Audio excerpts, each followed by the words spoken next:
Hello. एक बार फिर से आपका स्वागत करता हूं मैं। लास्ट वीडियो में हम फाइलम प्लेटेल्थीज के बारे में जनरल डिस्कशन जो है कर रहे थे। आज उसी प्लेटेल्थीज फाइलम के क्लासिफिकेशन को एक जनरल वे के अंदर डिस्कशन करेंगे। देखिए, प्लेटेल्थीज एनिमल जो होते हैं उनके रहने का तरीका यानी कि उसके हैबिटेट और साथ में उसके अंदर जो पैरासिटिक अडेप्टेशन है, जैसे कि उसके अंदर सकर्स या हुक्स वगैरह जो है उसके अंदर मौजूद है या नहीं है, उसके आधार पर हम इसकी 3 मेजर क्लासेस जो है वो डिस्कशन करते हैं। उस क्लासेस में आप जो है देखेंगे, एक क्लास तो इसकी ट्रबिलेरिया क्लास होती है, क्लास ट्रबिलेरिया।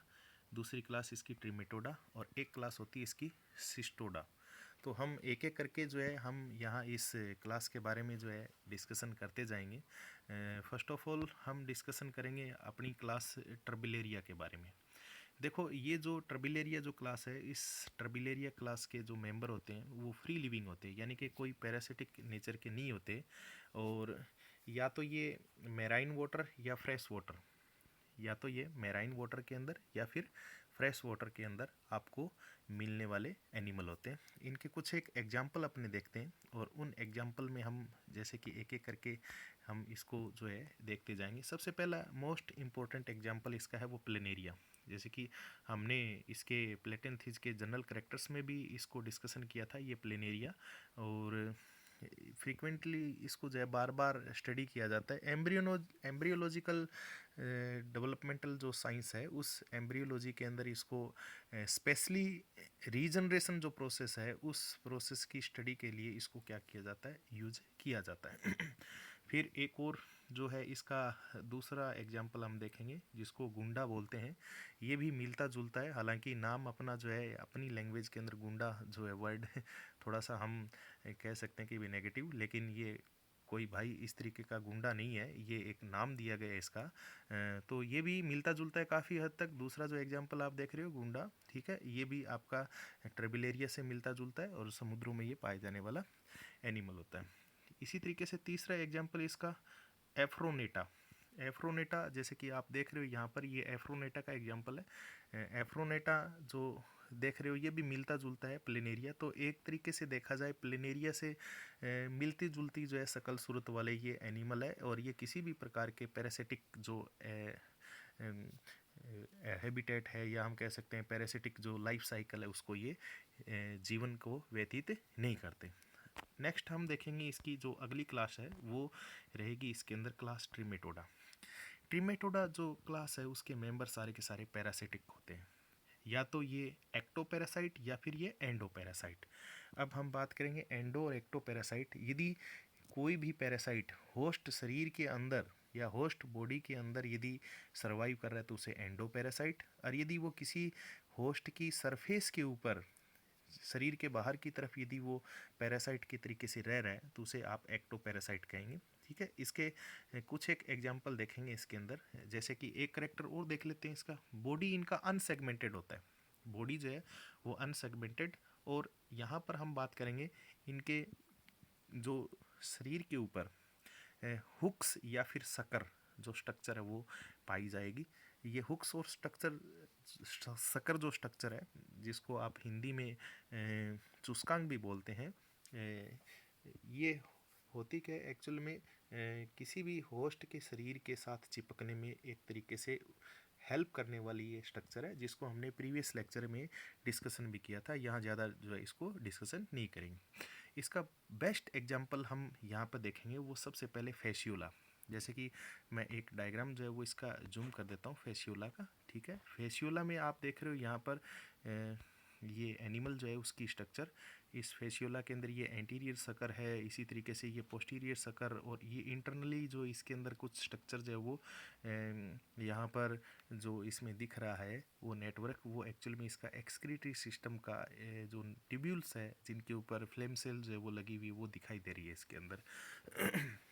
इसके रिगार्डिंग हम बात करेंगे, इसको आप लिवर वर्म के नाम से जानते हैं। ये दो होस्ट में अपने लाइफ को पूरा करता है। तो इस तरीके से ये मेन जो इसका होस्ट होता है वो होता है सिप, भेड़ जिसे हम कहते हैं, उसके लीवर को ये इन्फेक्ट करता है और वहाँ ये अपने रिप्रोडक्शन के बाद अंडे रिलीज़ करता है और वो अंडे जो है वो फीगल मैटर के साथ रिलीज़ हो जाते हैं बाहर के एनवायरनमेंट के अंदर, और उनसे कुछ लार्वा निकलते हैं, मेरासीडियम लार्वा, स्पोरोसिस्ट लार्वा, इसी तरीके से कुछ और लार्वल स्टेज है जैसे कि मेटासर्केरिया, सर्केरिया।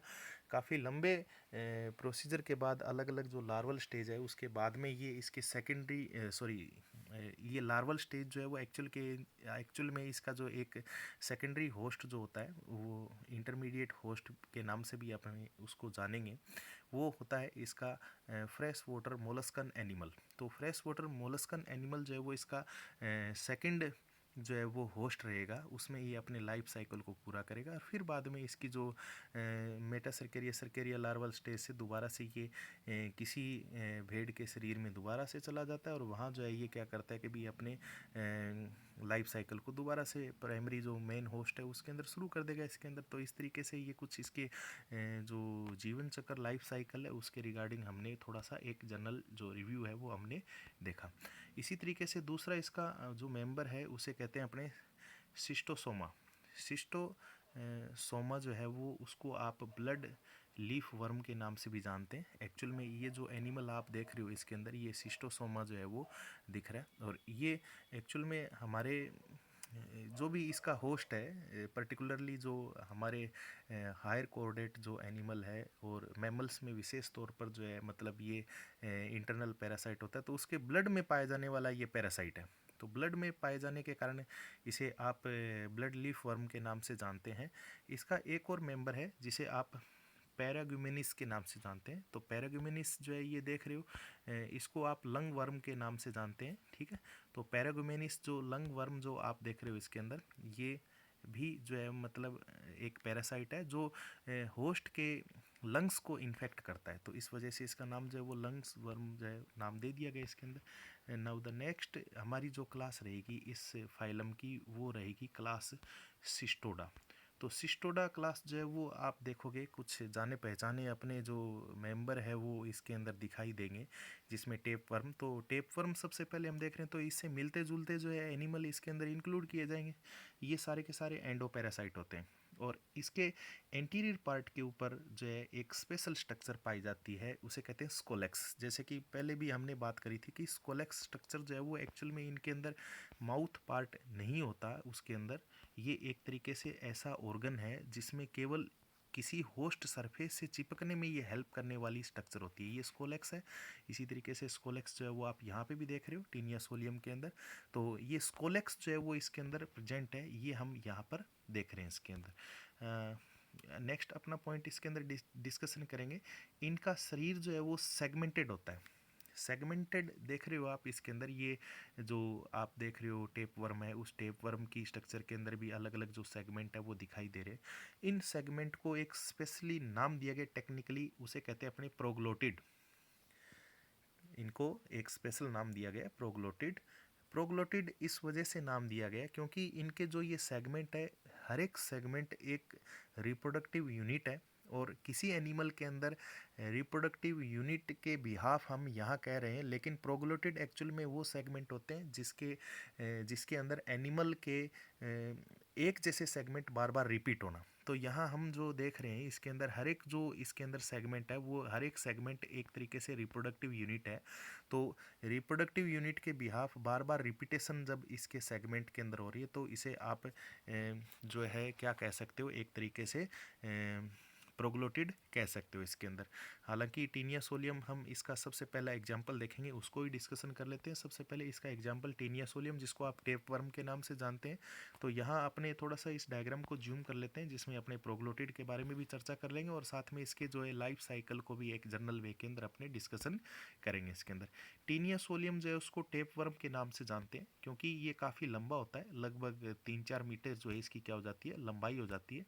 तो इसके जो एंटीरियर पार्ट है उसमें स्कोलेक्स हो गया, ये ऐसा पार्ट है जो होस्ट है यानी कि ह्यूमन बीइंग के अंदर ही प्रमुख रूप से ये इंटेस्टाइन के अंदर एंडोपैरासाइट के रूप में मिलता है। तो उस इंटेस्टाइन की सरफेस के साथ में इसका स्कोलेक्स जो है वो अटैच होगा, और ये जो आप देख रहे हो इसके अंदर ये जो लंबे एक स्ट्रक्चर दिख रही है रिबन जैसी, तो ये लंबी इसके बॉडी की जो स्ट्रक्चर है वो होने के कारण, और साथ में एक जो फीता होता है उस फीते के समान इसकी शेप होने के कारण इसे आप टेप वर्म या फीता कर्मी के नाम से अपने जानते हैं। प्रोग्लोटिड के बारे में बात करेंगे तो यहाँ इस नेक पार्ट से जो है, यहाँ से जो है इसके प्रोग्लोटिड जो है वो आगे की तरफ बढ़ते चले जाते हैं, और धीरे धीरे करके इनके लास्ट वाले जो प्रोग्लोटिड है वो इससे डिटैच होते जाते हैं। मतलब इसके जो प्रोग्लोटिड है वो समय समय पर रेगुलरली अलग होते रहेंगे, और नए जो प्रोग्लोटिड है वो इसके नेक पार्ट से क्या होते रहते हैं, बनते रहते हैं।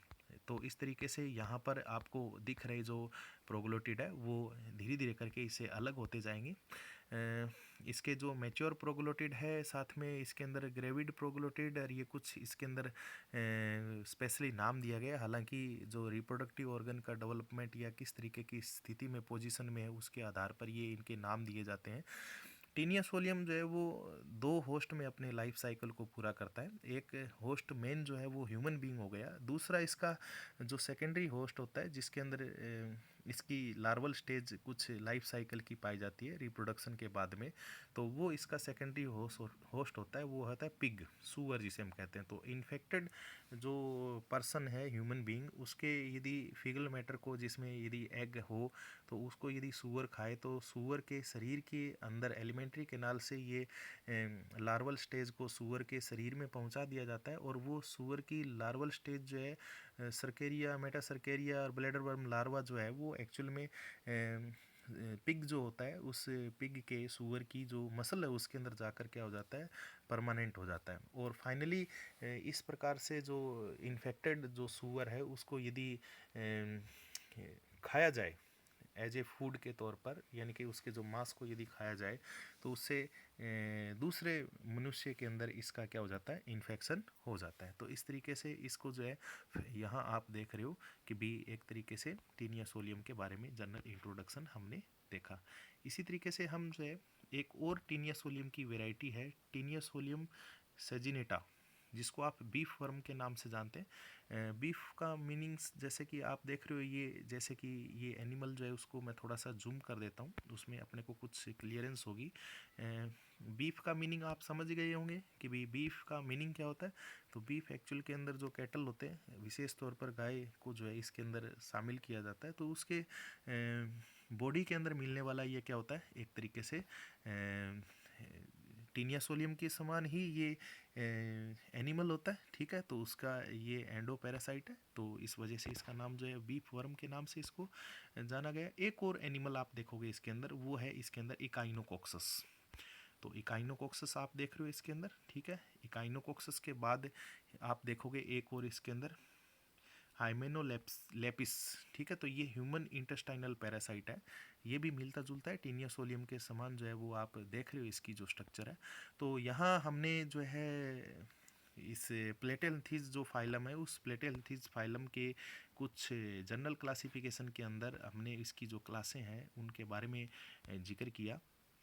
उम्मीद करता हूँ कि भी आपको ये कुछ जो मेरे द्वारा प्रोजेक्ट चलाया जा रहा है वो समझ में आया होगा, और नेक्स्ट निकट भविष्य में हम कुछ और ऐसी ही वीडियो को देखेंगे जिसमें हम क्लासिफिकेशन के रिगार्डिंग जो है थोड़ी सरफेस और साथ में गहराई से हम क्या करेंगे, जो हमारे कम्पिटिटिव एग्ज़ाम के लिए वीडियो है उनको आप ज़रूर देखेंगे। और तब तक के लिए धन्यवाद।